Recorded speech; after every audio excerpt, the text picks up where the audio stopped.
As a comic book writer, I find it helpful that when I'm writing a book, I'm writing a comic book in particular, to find some other kind of media that helps me get in the zone. So if it's music, I'll listen to something that has the right kind of feel to it, something that could be in the soundtrack perhaps.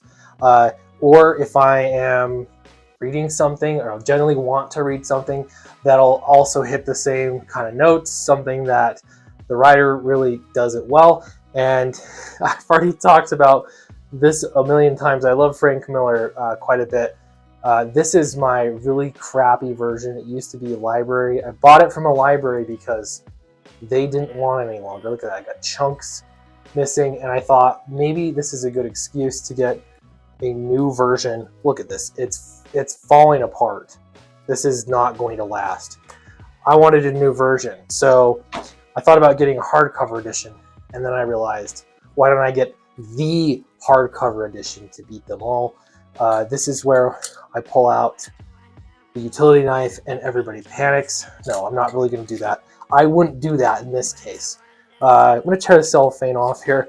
And the interesting thing about this Absolute Edition, one, it's my first Absolute Edition, and two, this is not a particularly large book. And I'll talk about why I chose this. I'm going to remove this. Year one. There you go. You better look at it. Looking nice. And take this out of the slip cover. This Absolute Edition. I gotta say too, the dude that shipped this, I bought it brand new on eBay, did a stellar job. This is in perfect condition. Love it. In this case though, as I'm looking at these, there are two different versions and it's really the same book. So, you know, it is what it is. Do you really need two versions of the same book? In my case, yes, I really do. Of this book, absolutely.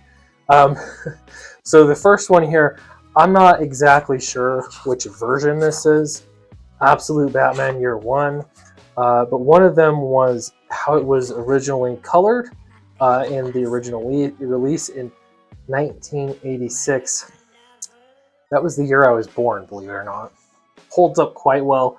And there we go. There's some artwork from it. And it's so big, even from this far away from the camera, it looks fantastic. So here's one version here. You can kind of see how the colors go. I've got to compare it as well to my version, my old version. Here's the other one. This looks like what would have been the original release. The colors are a little bit different. And I'm going to go ahead and open it up. Yes, it is actually newsprint. And it feels like newsprint. I'm not sure that this is a 100% newsprint paper. I think it's probably just a thick, I don't know, man. It's pretty similar to newsprint. It looks really, really cool, but this is, again, just a different version. So you can see how it initially was. And if you compare them, the colors are going to be a little bit different. Why does this matter? Because it's awesome. It just matters.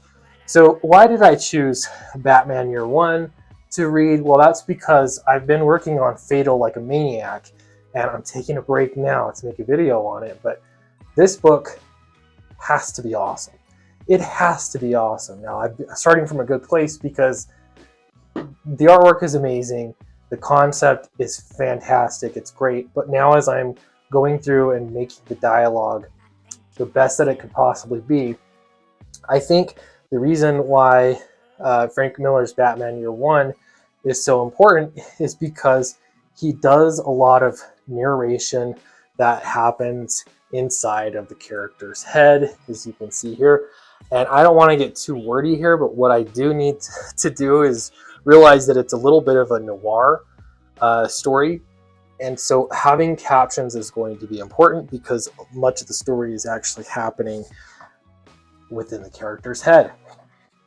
Again, I'm not going to get super crazy. I know in the 80s there were more captions, and so there are going to be less captions, but it's going to have that same kind of noir feel, or at least that's what I want to have in the back of my mind as I'm working on it. Another little feature here, this is pretty cool. It came with the bookmark thing going on here. Nice touch, it's a ribbon. Really cool book, neat collection altogether.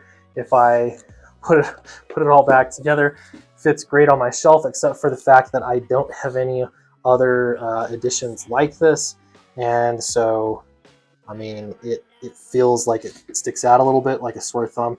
My shelves can handle it; they're big enough, but now it feels like I have to get more like this size with the slipcase, just so it's not alone on the shelf. Anyway, I would like to know if you're writing, what kind of books or music. Again, I always pick some kind of soundtrack that I'm listening to that just doesn't necessarily like lyrically have anything to do with what I'm writing, but it has the right mood and tone. Reading something that is written in the same kind of angle, the same kind of mood and tone is important for me and my process. I think it helps me write better. And I could probably think of a few other things, maybe some movies, other things you want to start thinking about those. Let me know what you think in the comments below, though. Do you already have your I don't realize this isn't that new, but I had to show it off. Anyway, I'm going to get back to work on Fatal. Dracula is in print production. I have the t-shirts printing as well. Everything is in motion, so that's a good feeling. I'm just going to be delivering books, hopefully, for the rest of the year for a very long time. Thanks so much, and I'll see you in the next video.